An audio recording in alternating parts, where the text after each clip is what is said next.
नमस्कार दोस्तों। तो आज से हम लोग एसएससी जीडी का प्रीवियस ईयर देखेंगे, जिसमें हम लोग 2021 में पूछे गए सभी प्रश्नों को हल करेंगे। और इसमें सबसे ख़ास बात ये रहेगी कि आप इस सॉल्यूशन को देख के पेपर को 18 मिनट में या 17 से 18 मिनट में अप्रॉक्स सॉल्व कर पाएंगे, क्योंकि ये एक ऐसा सॉल्यूशन रहेगा जो मतलब मिनिमम टाइम में आप मैक्सिमम सॉल्व कर पाएंगे। तो चलिए स्टार्ट करते हैं पहले प्रश्न के साथ, और इसी में जुड़े रहिएगा। पूरा सीरीज चलेगा, इसमें हर शिफ्ट वाइज हम लोग सॉल्व करेंगे। तो आज है 16 तारीख वाले शिफ्ट फर्स्ट का पेपर सॉल्व करेंगे। 25 क्वेश्चंस रहेगा हर सेट में।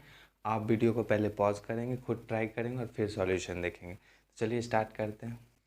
चलिए, तो ये आपका पहला प्रश्न देखिए क्या कह रहा है कि the perimeter of an equilateral triangle is 36√3 centimetre, find its height. तो इसमें पेरीमीटर इक्विलेटरल ट्रायंगल का दिया हुआ, तो फटाफट से सॉल्व करेंगे। कैसे करेंगे?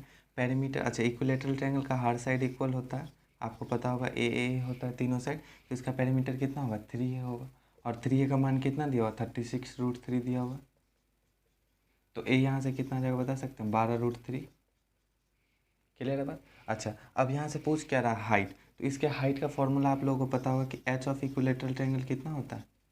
√3/2a होता है जी। तो √3/2a के जगह यहाँ पर पुट कर दीजिए √3 इंटू 2√3। तो कितना हो जाएगा? 2 6 12 और 6 3 18, 18 सेंटीमीटर आ जाएगा। ये हाइट हो जाएगा। अच्छा, एक एडिशनल इन्फॉर्मेशन ले लीजिए कि ये तो इसका हाइट हो गया जी। अब इसका जब एरिया निकालना रहेगा तो वो कितना होगा? √3/4 a² होता है। ये इसका एरिया होता है, area of equilateral triangle. Clear है बात? चलिए आप सेकंड क्वेश्चन देखेंगे।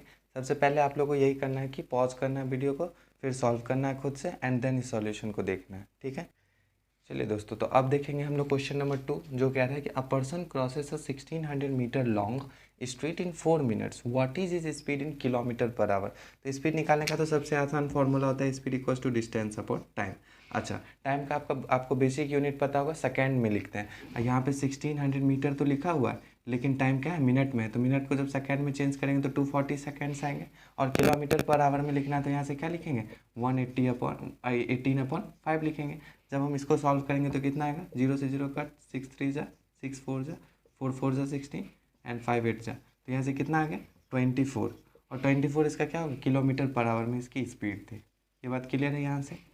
चलिए, तो इसमें आपने क्या सीखा कि किलोमीटर पर आवर में मीटर पर सेकंड को कैसे चेंज करते हैं, और क्या सीखा कि स्पीड का फॉर्मूला ये होता है। चलिए हम नेक्स्ट क्वेश्चन देखते हैं। आप लोग प्लीज़ बीच में पॉज करते रहिएगा, क्योंकि ऐसे में आप क्या सीख रहे हैं, क्या गेन करें, ये आपको समझ में नहीं आएगा जब तक आप खुद से प्रैक्टिस नहीं करिएगा। तो चलिए नेक्स्ट क्वेश्चन देखते हैं।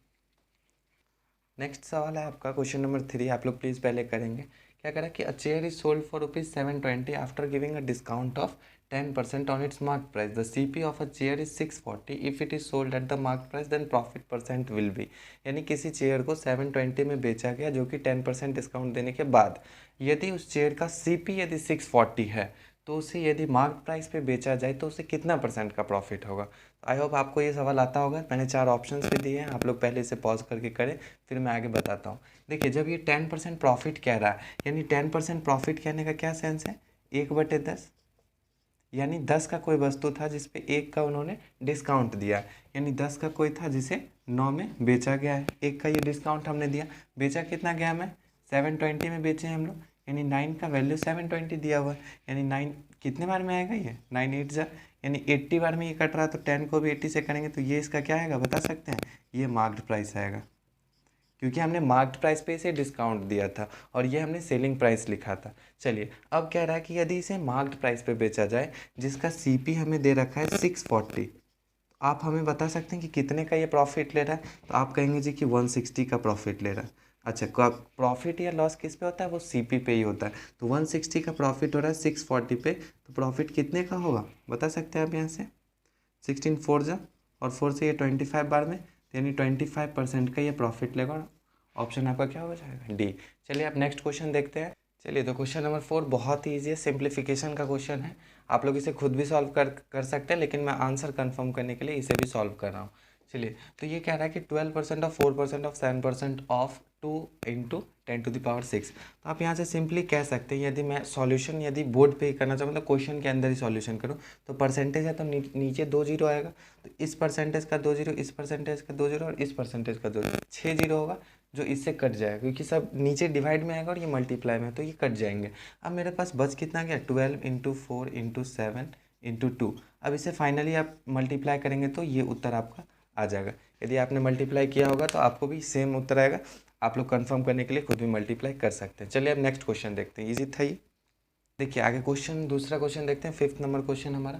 क्या solid metallic rectangular block of dimension इतना is melted and recast into cylinder of radius इतना, द CSA यानी वक्र पृष्ठीय क्षेत्रफल सिलेंडर यानी बेलन का पूछ रहा है। मैं हिंदी में भी क्वेश्चन रिपीट कर रहा हूँ ताकि जो हिंदी माध्यम के बच्चे हों उन्हें भी ये समझ में आए। लेकिन SSC में आप, यदि आप SSC के एस्पिरेंट हैं तो आपसे ये उम्मीद की जाती है कि आपको इन लैंग्वेज, मतलब ये छोटी मोटी इंग्लिश का लैंग्वेज आपको समझ में आते हो।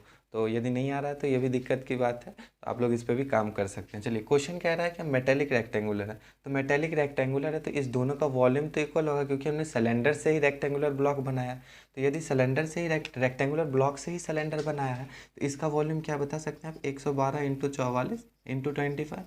और वॉल्यूम ऑफ सिलेंडर कितना होता है, तो आप लोग कहेंगे जी πr²h यानी 22/7, और आर क्या दिया हुआ 35 इंटू 35 इंटू एच। क्लियर है जी। तो यहाँ से आप एच निकालेंगे। एच कैसे निकालेंगे, देखिए आप 22 से काटे 2 बारी में, 5 से इसको काटे 7 बारी में, अब इसको 7 से 42 काट दिया, और किसी से कट रहा है, देखिए यहाँ से 5 7 जा कट रहा है और ये 7 7 खत्म। तो यानी एच यहाँ से आ गया 16 2 जा 32 सेंटीमीटर।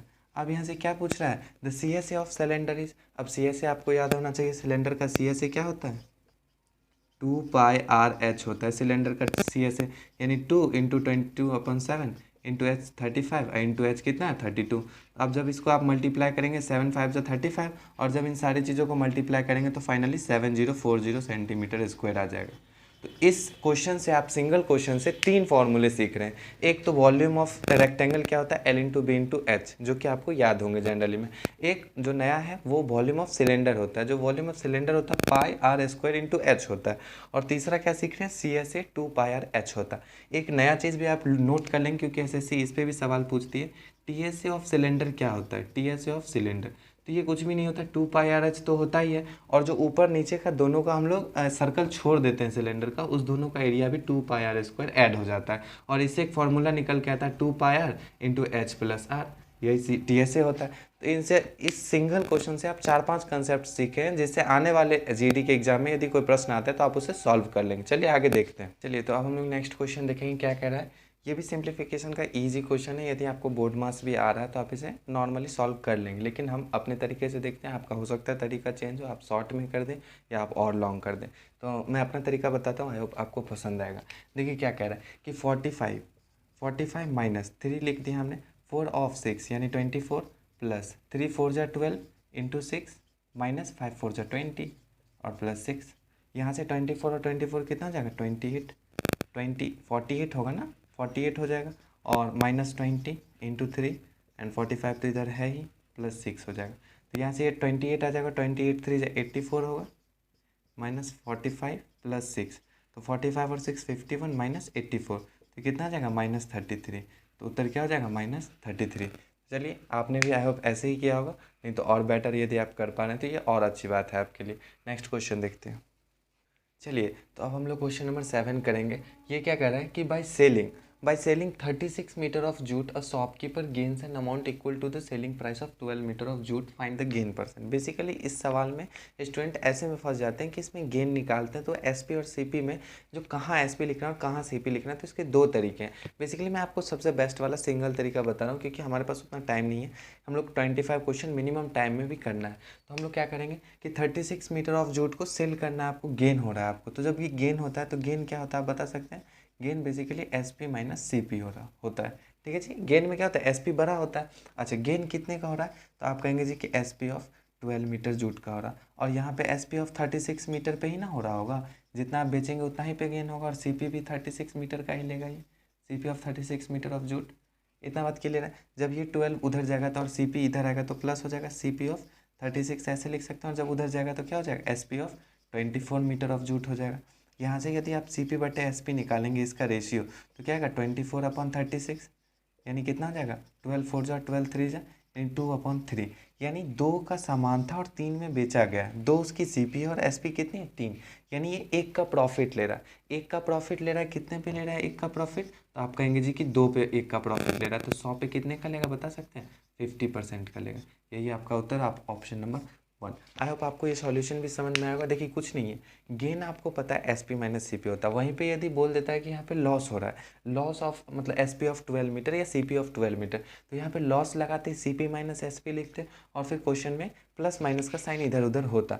तो ये तरीका सबसे बेस्ट है, ये लगाएंगे एक बार में उत्तर आएगा। और वो जो होता है कि आपने मान लिया कि मतलब गेन हो रहा है तो 12 का 12 रुपीज़ एंड 36 का 36 रुपीज़, तो लॉस या गेन कितना हो जाएगा 24 का। वो तरीका भी बेस्ट है, वो किसी और सवाल में लगाएंगे। इस तरीके में इस सवाल में आप ये तरीका समझ लो, ठीक है। नेक्स्ट क्वेश्चन देखते हैं। तो अब हम लोग क्वेश्चन नंबर 8 देखते हैं। ये क्या कह रहा है कि डिवाइड 2760, एक सम दिया हुआ है in 2 parts such that these are invested for 2 and 4 years respectively at 5% per annum interest पे, सॉरी रेट पे। तो ऐसा ही है ये। The amount received equal, second part क्या होगा ये आपको बताना है। चलिए, एक कंसेप्ट आपने सिंपल इंटरेस्ट का एक्सरसाइज सॉल्व करते वक्त पढ़ा होगा कि जब भी दिया हुआ कि 2 राशियों को इस प्रकार बांटा गया कि उससे मिलने वाला अमाउंट इक्वल है, अमाउंट इक्वल है, तो उसमें एक कंसेप्ट लगता है कि जब भी ये अमाउंट रिसीव्ड इक्वल लिखते हैं तो इसमें जब भी ये आपको 2 चीज़ निकालना हो P1:P2, तो इसमें क्या तरीका लगता है 1/100 प्लस यहाँ पे जो भी R1T1 रहेगा, यानी R1T1 एंड सेकेंड रेशियो क्या आएगा 100 प्लस R2T2। समझ में आ रहा है? ये तरीका लगाइए, विद इन सेकेंड आपका उत्तर आ जाएगा। विद इन सेकेंड कहने का सेंस है कि मतलब सबसे जल्दी उत्तर आएगा। क्या आएगा, जैसे आप यहाँ पे लिख सकते हो 1/100, फर्स्ट क्या था 2 ईयर था और रेट तो दोनों का सेम है, तो आप यहाँ पे क्या लिख सकते हैं 2 × 5 एंड सेकेंड क्या था 1/100 प्लस R2 यानी 4 × 5। तो यहाँ से ये कितना आ जाएगा 110 और ये 120। और जब सेम मतलब रेशियो को सॉल्व करेंगे तो ये दोनों पलट जाएगा, 12:110 आ जाएगा, यानी 12:11 आ रहा है हमारा, ये रेशियो आ रहा है। तो 12:11 का ही तो मान सम का दिया हुआ 2760 और आपसे क्या पूछ रहा है 11 का मान। तो सबसे पहले यदि ऑप्शन में कोई 11 का मल्टीपल हो तो वो तो हमारा उत्तर हो सकता है। बिना आप इतना किए सिर्फ आप मल्टीपल से भी क्वेश्चन को सॉल्व कर सकते हैं। लेकिन यहाँ पे क्या करें कि ये कितना है बता सकते हैं 23, और इस 23 का वैल्यू कितना दिया हुआ 2760, यानी 1 का मान कितना होगा 120, तो 11 का मान कितना होगा 1230, यानी कितना होगा 13 यानी 1320 रुपये होगा। तो सेकेंड पार्ट पूछा था तो उत्तर कितना आ जाएगा 1320। अब क्वेश्चन नंबर 9 क्या कह रहा है कि 725 metre long train passes a tunnel, 235 metre long tunnel है जिसे 725 मीटर लॉन्ग ट्रेन क्रॉस करती है कितने सेकंड में 48 सेकंड में। स्पीड आपको बताना है किलोमीटर पर आवर में। बहुत ही सिंपल सवाल है। ट्रेन के चैप्टर में तो 2 ही कंसेप्ट ही है, एक तो जब मतलब ट्रेन पोल को पार करेगी और एक जब टनल या कोई भी ब्रिज में घुसेगी तो उसे पार करेगी। तो इसमें 2 कंसेप्ट में क्या डिफरेंस है कि जब भी ट्रेन एक टनल को पार करती है तो अपना डिस्टेंस तो चलती है अपनी दूरी, प्लस में उस टनल की भी दूरी चलती है। बट जब ट्रेन कोई पोल को पार करेगी तो वो सिर्फ अपनी दूरी चलेगी। इसको जब आप ट्रेन का चैप्टर पढ़ेंगे तो मैं उस समय इसे और विस्तार में बताऊंगा, लेकिन अभी समझने वाली बात यही है कि जब वो टनल को पास करे, देखिए टनल को पास करे तो वो अपनी दूरी भी चलेगी और टनल की भी दूरी चलेगी। तो कितनी डिस्टेंस कितना ट्रेवल करेगा ट्रेन 725 प्लस 235 करेगा, यानी 5 5 10 3 2 5 और 5 1 6 और 7 2 9, तो 960 मीटर ट्रेन ट्रैवल करेगी। और स्पीड कितने आप बता सकते हैं आप 48, यानी यहाँ से यदि मैं डायरेक्ट स्पीड निकालूँ तो 48 नीचे में लिख देंगे। और फिर ये कह रहा है कि किलोमीटर पर आवर में बताए, तो किलोमीटर पर आवर में 18/5 से मल्टीप्लाई कर देंगे तो कितना आ जाएगा बता सकते हैं आप 12 4 जा 12 8 जा हो जाएगा, और फिर ये 20 बार में और ये 5 4 जा, यानी 5 4 जा 20, 18 4 जा 72 किलोमीटर पर आवर। 72 कौन सा उत्तर है बी। चलिए अब नेक्स्ट क्वेश्चन देखते हैं। इसमें बस एक ही चीज़ आपको समझना है कि जब टनल में घुसेगी ट्रेन तो घुस के निकलेगी। आप ये बात समझिए कि जब टनल में वो एंट्री किया, एंट्री करने के बाद ट्रेन तो निकल ही रही है और वो टनल को पीछे छोड़ते हुए निकल रही है, तो उसने टनल की भी दूरी तय की और अपने बॉगी को भी पूरा निकाला है, तो यानी अपनी भी दूरी चली। चलिए नेक्स्ट क्वेश्चन देखते हैं। चलिए तो अब क्वेश्चन नंबर 10 देखते हैं क्या कह रहा है कि a batsman scored 124 runs with 6 boundaries and 10 sixes, what percentage of his total score did he make bye running between the wickets. Basically ये कह रहा है कि किसी बंदे ने 124 रन बनाए, उस 124 रनों में उसने क्या क्या किए 6 चौके लगाए और 10 छक्के लगाए भाई साहब। What percentage of his total score, उसने कितने परसेंट अपने टोटल स्कोर का मतलब सिंगल डबल से किए, मतलब चौका छक्का छोड़ के और सिंगल डबल से उसने कितने परसेंटेज स्कोर किए। देखिए इसे मतलब ये तो बच्चे भी कर सकते हैं, खैर परसेंटेज निकालना बस इतना सा बात है कि ऑप्शन बहुत लेंदी दिया है, तो इस ऑप्शन में देखना पड़ेगा कि कौन सा ऑप्शन आता है। क्या कह रहा है 124 रन है, 6 बाउंड्रीज में 6 4 जा 24, यहाँ तो चौके से भाई साहब 24 रन बनाए और छक्के से इसने 60 रन बना दिए, 10 60 रन बना दिए, यानी 84 रन तो इसने चौके छक्के से बनाए हैं, यानी बचे हुए रन ही बनाए होंगे उसने बाउंड्री से, यानी 124 में से इसको माइनस करेंगे कितना आएगा 40 आई थिंक आएगा, 40 रन आएगा। अच्छा 40 पूछ रहा है कि 124 का कितना परसेंट है बेसिकली, तो 124 नीचे में लिखा और 100 से मल्टीप्लाई कर दिया। अब क्या करेंगे, इसको 4 से काटिए, 31 आ रहा है, यानी ऊपर में कितना आ गया 1000/31 आ गया। अब इसको आप परसेंटेज में चेंज कर लेंगे, जो सा भी ऑप्शन आएगा आई थिंक ये आएगा, क्योंकि 2 1 2 8 10 आ रहा है, तो 32:8/31%। क्लियर है जी बात। तो ये सबसे इजी नहीं, ये मतलब एक ही तरीका है इसका, ये तरीका है, मैंने बस इसमें लैंग्वेज नहीं लिखा है क्योंकि आपको सिर्फ आंसर्स लाने होते हैं। तो 6 4 20 में यानी चौके छक्के से उसने 84 रन बनाए और बाकी के 40 रन उसने सिंगल डबल से लिए, तो यहाँ पे कितना आ जाएगा 32:8/31%। चलिए अब नेक्स्ट क्वेश्चन देख, चलिए तो अब हम लोग क्वेश्चन नंबर 11 देखते हैं। क्या कह रहा है कि the salaries of Ravi and Sumit are in 4:5, if each salary increases by ₹6,000 the new ratio becomes 35:40, what will be the Sumit's increased salary। तो इसमें बहुत सारे तरीके हैं, लेकिन जो मतलब नॉर्मल तरीका जैसे हर स्टूडेंट करता है वो तो बहुत सिंपल। एक तो एसएससी का आप देखते होंगे तरीका क्या है क्वेश्चन पूछने का कि 35:40, यानी इसे तो कोई भी बना सकता है, 5 से 7 बार दे, 5 से 8 बार दे, यानी बेसिकली 7:8 लिखा हुआ। तो मैं क्या कह रहा है कि पहले क्या कह रहा है कि 4:5 सैलरी था, लेकिन इंक्रीज होने के बाद 7:8 हो गया, यानी इस दोनों का अंतर सेम होना चाहिए था, जो कि दिया ही हुआ है। तो 1:1 ही अंतर है, यानी दोनों का 3 सैलरी बढ़ा है, और इस 3 का ही तो मान दिया हुआ है कि 6000 बढ़ा है जी, यानी एक का मान कितना होगा बता सकते हैं, 2 होगा, 2000 ही तो होगा। क्या पूछ रहा है what will be the Sumit's increased salary, increased कितना है बता सकते हैं आप, 8 है, तो 8 का मान पूछ रहा है तो कितना हो जाएगा 16000 हो जाएगा। क्लियर है बात।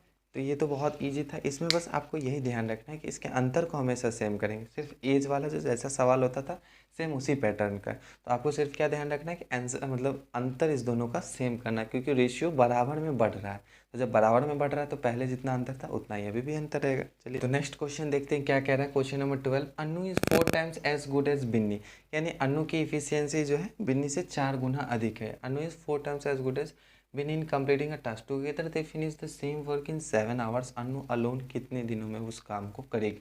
यानी बेसिकली जो आप नॉर्मल टाइम एंड वर्क के सवाल करते हैं सेम उसी कंसेप्ट को लगाएंगे कि अन्नू और बिन्नी की इफिशियंसी दे रखी थी कि अन्नू 4 गुना है बिन्नी के अपेक्षा, यानी 4 और 1 की इफिशियंसी होगी, यानी टोटल इफिशियंसी कितने की हो गई 5 की इफिशियंसी हो गई।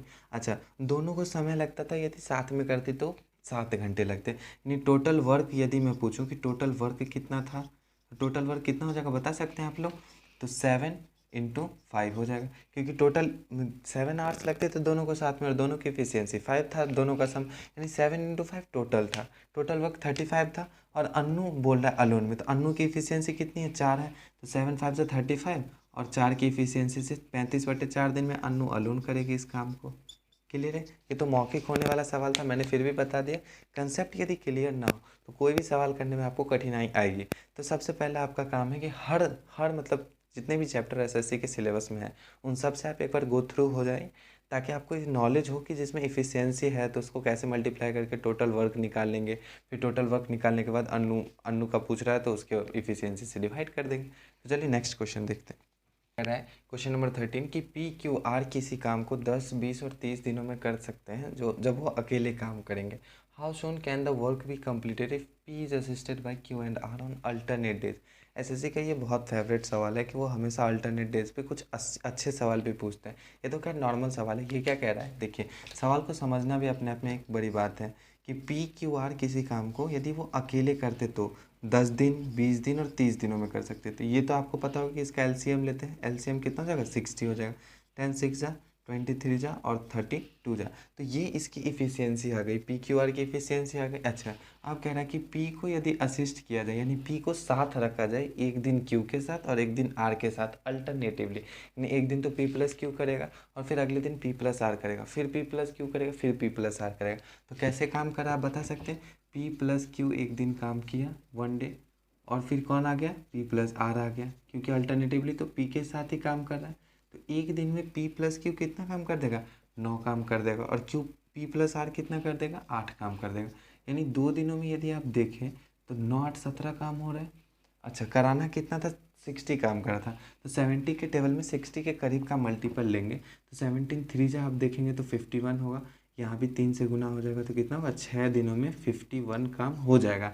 अच्छा, अब जब 6 दिन गुजर चुके हैं तो फिर तो p प्लस क्यू आएगा, और फिर p प्लस क्यू आके क्या कर देगा, एक दिनों में 9 काम कर देगा, और कुल मिला के 7 दिनों में आप देखेंगे कि 60 काम हो चुके हैं।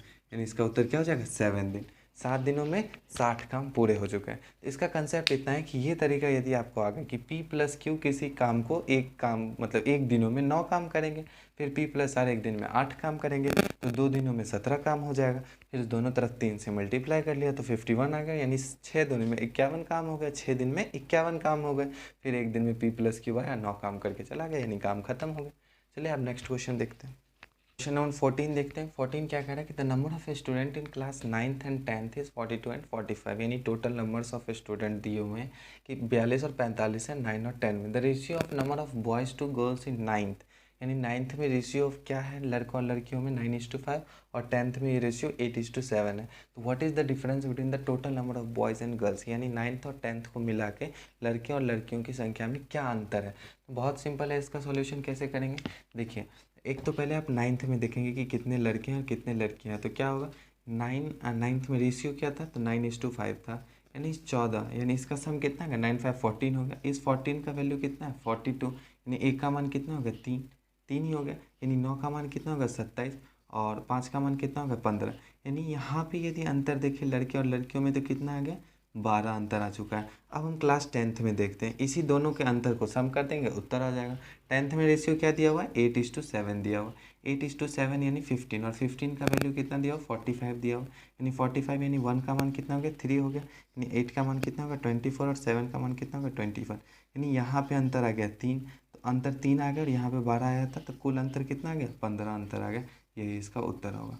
एक तो ये तरीका होगा, एक यहाँ से भी आप सिंपल 4 का मान निकाल सकते थे 12, और यहाँ से 1 का मान निकाल सकते थे 3, तो इस 12 और 3 को भी ऐड करके 15 उत्तर आता। क्वेश्चन नंबर 15 देखेंगे क्या कह रहा है, a loss of 10:1/2% gets converted into profit of 11:3/5% when SP is increased by 132.60 rupees. तो सीपी बताना है। बेसिकली देखिए इसमें क्या रहा है कि हम मतलब जब मुझे लॉस हो रही थी 10.5% की, और इससे जब मैंने बदला कि प्रॉफिट में हो कुछ पैसा, तो प्रॉफिट कब हुआ, जब मैंने एसपी को 132.60 रुपये बढ़ाया, और वो प्रॉफिट कितने का परसेंट का हुआ, 11:3/5% का हुआ। तो इसमें बस बहुत सिंपल तरीका है कि इस दोनों का डिफरेंस लेना है, और उसी का वैल्यू 132.60 दे रखा है, क्योंकि पहले लॉस हो रहा था और अब प्रॉफिट हो रहा था, इस दोनों का डिफरेंस सम हो जाएगा। क्योंकि आप यहाँ से समझे कि यदि 10:1/2% का लॉस हो रहा था, और यहाँ पे प्रॉफिट कितने का हो रहा है, 11:3/5 अब मतलब परसेंट का हो रहा था, तो इस दोनों का डिफरेंस कितना होगा, डिफरेंस जब हम डिफरेंस लेने जाएंगे तो यहाँ पे भी माइनस आ जाएगा, और फिर फाइनली इन दोनों का सम हो जाएगा। तो ये तो समझाने वाली बात थी। जब हमने डिफरेंस लिया तो कितना है बता सकते हैं, 10 2 20 21/2% एंड प्लस 11 5 55 58.5%। तो इसको सम सॉल्व करेंगे तो उसी का मान तो दे रखा होगा 132.60 रुपीज़, और जब वो निकल जाएगा तो फिर हम लोग सीपी निकाल सकते हैं। देखिए अब इसको सॉल्व करने का इजी तरीका क्या होगा, क्योंकि एसएससी बस इसे कैलकुलेटिव बनाना चाहती है, सवाल में है कुछ भी नहीं, तो सिंपल है कि इस दोनों का एलसीएम सेम कर देंगे तो हो सकता है। तो यानी 5 को हम 10 बना लेते हैं, तो 5 को हम 10 बनाने के लिए 2 से मल्टीप्लाई करेंगे, तो 58 को भी 2 से मल्टीप्लाई करना पड़ेगा, 8 2 16 5 2 116, और इसको 5 से मल्टीप्लाई करना पड़ेगा तब 10 बनेगा, तो इसको कितना कर देंगे 105 हो जाएगा। तो 105 और 116 कितना होगा, 221/10। ये तो परसेंट है, और इसी का मान दे रखा है 132.60 रुपीज़। जब हम इसको कट करने जाएंगे तो कितने बार में कटेगा बता सकते हैं, 100 नीचे कर देते हैं, और फाइनली ये 60 बार में कट जाएगा, और जब कटेगा तो 1 0 से 1 0 यहाँ पे भी कैंसिल, और 1 0 से 1 0 खत्म, यानी 1% का मान कितना आ गया, 6 रुपये आ गया। यहाँ पे यदि 100% का निकालेंगे तो यहाँ पे भी 2 जीरो चिपक जाएगा, यानी CP बहुत सिंपली निकल के 600 रुपये होगा। ये कैलकुलेशन को इजी करने का तरीका है कि आप LCM पहले ही सेम कर लो, और जब LCM सेम हो जाए तो न्यूमरेटर पे खेल डिपेंड करेगा। न्यूमरेटर यदि कट गया डायरेक्टली तो और इजी, और नहीं कटा तो फिर थोड़ा कैलकुलेटिव हो जाएगा। तो सिंपली 221 से तो यहाँ पे कट रहा था, तो 100% का कितना गया 600 रुपये, वही हमारा CP होगा। चलिए नेक्स्ट क्वेश्चन देखते हैं। नंबर 16 देखते हैं क्या कह रहे हैं कि the greatest number that will divide 398, 437 and 5425 living remainder living 7, 12 2 as a remainder. यानी ये सिंपल सवाल है। देखिए पहले बार तो आप देखेंगे तो आपको लगेगा क्या ही नया पूछ रहा है सवाल में, लेकिन इसका तरीका इतना हलवा है कि आप कहेंगे, मतलब बताने के बाद मुझे लगता है कि आपको सबसे इजी लगेगा ये सवाल। देखिए क्या कह रहा है कि 398, 437, 542 इसी किस मतलब बड़ी से बड़ी संख्या बताइए जिससे डिवाइड करने पे ये रिमाइंडर बचे। तो सबसे पहले तो इसमें इजी करने के लिए आपको ऑप्शंस दिए रहते हैं। एक तो वो विद्यार्थी होगा जो सब ऑप्शन से ही इसको डिवाइड करने जाएगा और फिर उत्तर लिखेगा, और एक आप होंगे जो शायद आज के बाद ये तरीका नहीं लगाएंगे। क्या करेंगे, जब भी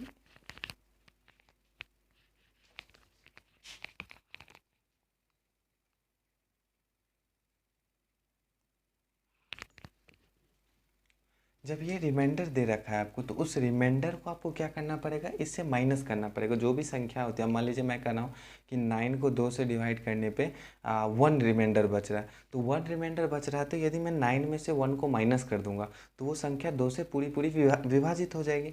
यानी जो भी संख्या होगी, यदि मैं उसमें से इस रिमाइंडर को माइनस कर दूंगा तो उस संख्या उस परफेक्ट नंबर से पूरी कटने लगेगी, या 17 या 19 या 15 या 13 11 जो भी है, तो इससे कटने लगेगी। तो सबसे पहला स्टेप क्या होगा कि जो भी रिमाइंडर आप उसको एक एक करके माइनस करिए। यानी इसमें से 7 आप माइनस करेंगे तो कितना आएगा बता सकते हैं, 391 आएगा।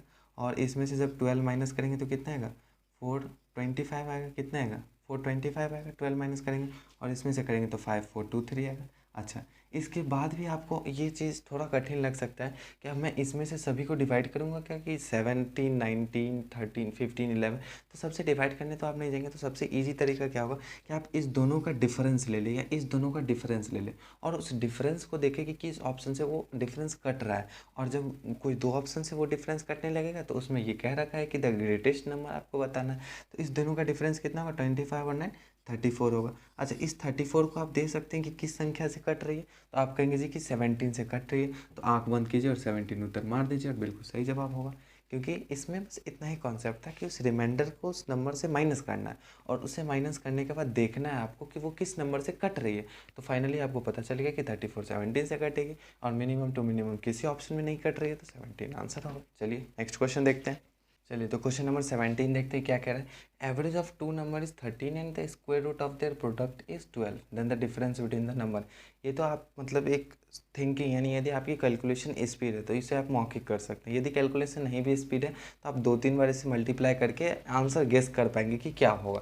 ये क्या कह रहा है कि एवरेज ऑफ टू नंबर, यदि मैं ए और बी कोई दो नंबर मान लेता हूँ, यदि उसका एवरेज 13 है तो सम बता सकते हैं आप। इसका सम यदि मैं पूछूँ सम क्या होगा ए प्लस बी का, तो आप कहेंगे जी 26 होगा। और उसका स्क्वायर रूट दे रखा है, यानी रूट अंडर ए बी दे रखा है, स्क्वायर रूट का प्रोडक्ट दिया हुआ 12 दिया हुआ। तो यदि मैं यहाँ से ए बी पूछूँ तो ये रूट उधर जाएगा तो स्क्वायर बन जाएगा 144। अब आपको बस इतना बताना है कि ऐसे कौन सी दो संख्या हैं जिसे मल्टीप्लाई करने पे तो 144 आ जाए, बट ऐड करने पे 26 आए। तो ये आप यदि अभी नहीं हो पा रहा तो आपको निराश नहीं होना, क्योंकि ये कैलकुलेशन आप पे डिपेंड करेगी कि आप कितने गणित में सवाल लगाते हैं। यदि आप ज़्यादा से ज़्यादा सवाल लगाएंगे तो आप विद इन सेकेंड बता सकेंगे कि जी 18 और 8 को यदि आप मल्टीप्लाई करेंगे तो वो एक तो 144 आएगी, और एक जब उसे ऐड करेंगे तो वो 26 आएगा। तो जब वो आएगा तो बस दो संख्याएं आपको मिल चुकी है 18 और 8। अभी क्या पूछ रहा है कि then the difference between the number is, तो इसका डिफरेंस आप बता सकते हैं 18 और 8 का डिफरेंस कितना होगा डिफरेंस, तो ये कितना होगा बताइए 10 होगा, और आपके ऑप्शन में 10 होगा तो यही आपका उत्तर हो जाएगा। क्लियर है जी बात। चलिए नेक्स्ट क्वेश्चन में मिलते हैं। नेक्स्ट क्वेश्चन क्या कह रहा है देखते हैं। क्वेश्चन नंबर 18 आपका है एवरेज ऑफ 10 ऑब्जर्वेशन इज 46, यानी एवरेज दिया हुआ है 10 ऑब्जर्वेशन का 46। इट इज़ रियलाइज्ड लेटर, यानी ये फील किया गया बाद में, मतलब जब रीचेक किया गया तो ये बताया गया कि ऑब्जर्वेशन मिसरीड हो गया 42, मतलब 142 की जगह किसी बंदे ने 42 से रीड कर लिया, तो उस एवरेज में क्या मिस्टेक्स होंगी, तो करेक्ट एवरेज आपको बताना है। बेसिकली बहुत सिंपल सवाल है, आपको देखना बस इतना है कि आपने जो मिस रीड किया वो कम किया या ज़्यादा किया। यदि आपने कम किया तो एवरेज बढ़ेगा, और यदि आपने कम मतलब ज़्यादा किया तो एवरेज घटेगा, क्योंकि जब आपसे मिस्टेक हुई और आपसे ज़्यादा हो गया तो ऑब्वियस सी बात है कि जो ओरिजिनल होगा कम होगा। तो यहाँ पे क्या कह रहा है कि 42 आपने रीड कर लिया 142 के जगह, यानी आपने तो कम किया है रीड। यानी बेसिकली सिंपल सवाल है कि 10 ऑब्जर्वेशन का 46 था आपका एवरेज, लेकिन आपने 42 के जगह एक मतलब 42 रीड कर लिया 142 के जगह, यानी आपने कितना कम रीड किया 100। और ये 100 कितने संख्याओं में बटेगी, जब हम उसमें ऐड करेंगे तो वो 10 संख्याओं में बटेगी। 10 संख्याओं में बटेगी तो प्रत्येक को कितना मिलेगा, 10 मिलेगा, और यही एवरेज में इंक्रीज होगा। यानी 46 था और 10 इंक्रीज हो जाएगा तो कितना होगा 56 होगा। यही आपका न्यू एवरेज होगा। बात आपको समझ में आई नहीं आई? देखिए बिल्कुल सिंपल सी बात है, मैं आपको दोबारा बताता हूँ। देखिए कोई संख्या 42 आपने पढ़ लिया और वो 142 थे, यानी आपने कितना कम पढ़ा है, तो आप कहेंगे जी 100 कम पढ़ा है, और वो 100 उसी में तो बटेगी जितना वो नंबर था। तो संख्या कितनी थी 10, तो वो संख्याएँ 10 में बटेगी। यदि वो संख्या 100 थी तो प्रत्येक को 10-10 मिल जाएगा, और वही 10 एवरेज को 10 से बढ़ा देगा, तो फाइनली एवरेज कितना हो जाएगा 56। और ये आप ऑप्शन नंबर डी आपका सही हो जाएगा। चलिए नेक्स्ट क्वेश्चन देखते हैं। चलिए तो क्वेश्चन नंबर 19 देखते हैं क्या कह रहा है। The ratio of A's and B's income मतलब रेशियो दिया हुआ है कि ए और बी की सैलरी का 6:7 है। तो जब बी की सैलरी इंक्रीज़ किया गया 5.5% से, तो उसकी टोटल सैलरी बन जा रही है 1,47,700। The salary of A is.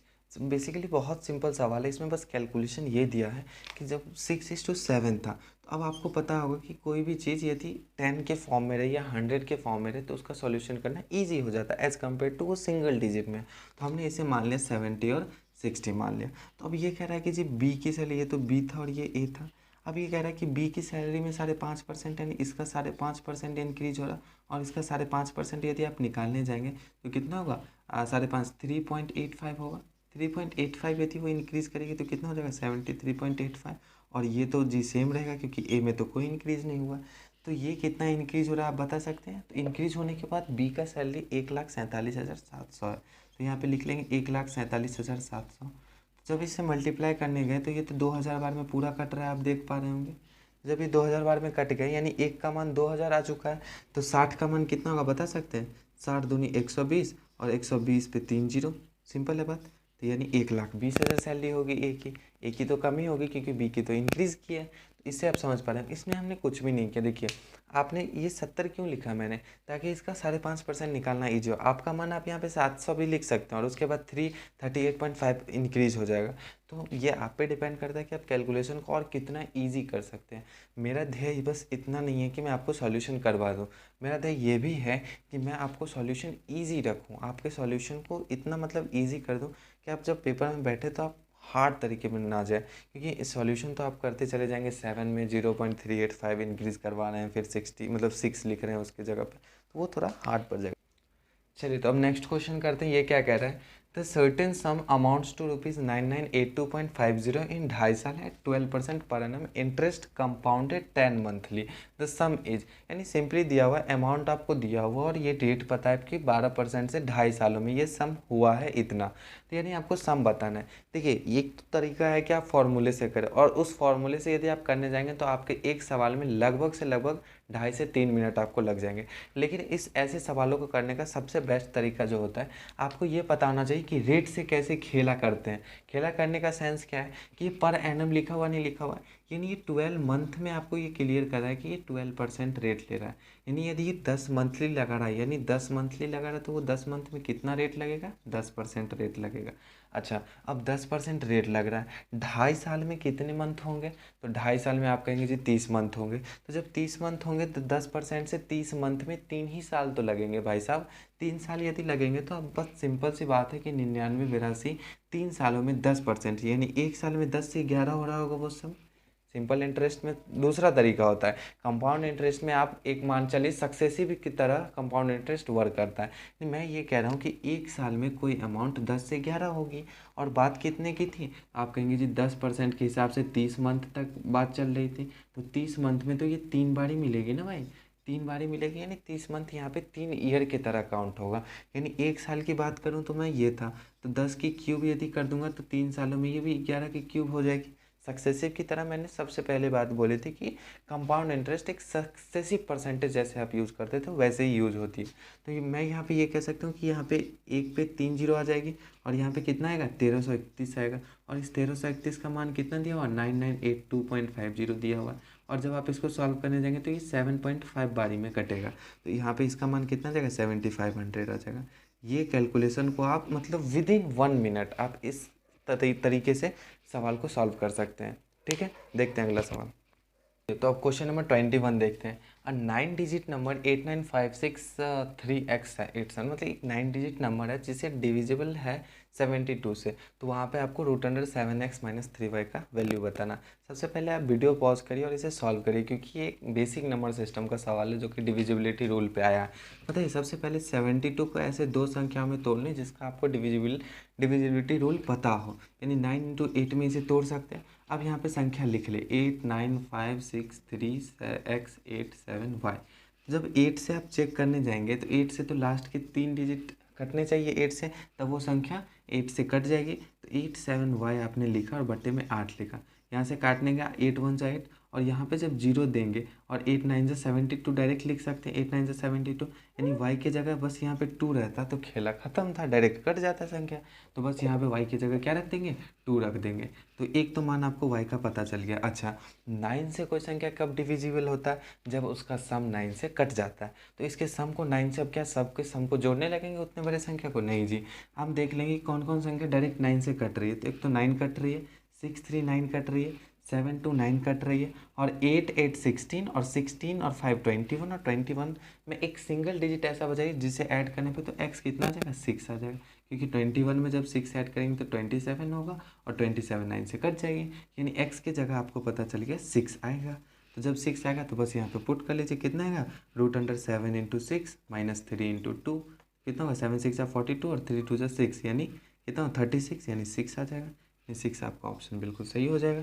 चलिए अब नेक्स्ट क्वेश्चन देखिए, ये सब बेसिक्स डिविजिबिलिटी रूल है जिसमें आपको पता होना चाहिए कि कोई संख्या 8 से कब कटेगी, जब उसके आखिरी के 3 संख्या 8 से कटेगी, और कोई संख्या 9 और 3 से कब कटती है, जब उसका सम 9 और 3 से कटता है, संख्याओं का सम। चलिए नेक्स्ट क्वेश्चन देखते हैं। चलिए, तो ये बहुत सिंपल सवाल है सिंप्लीफिकेशन का।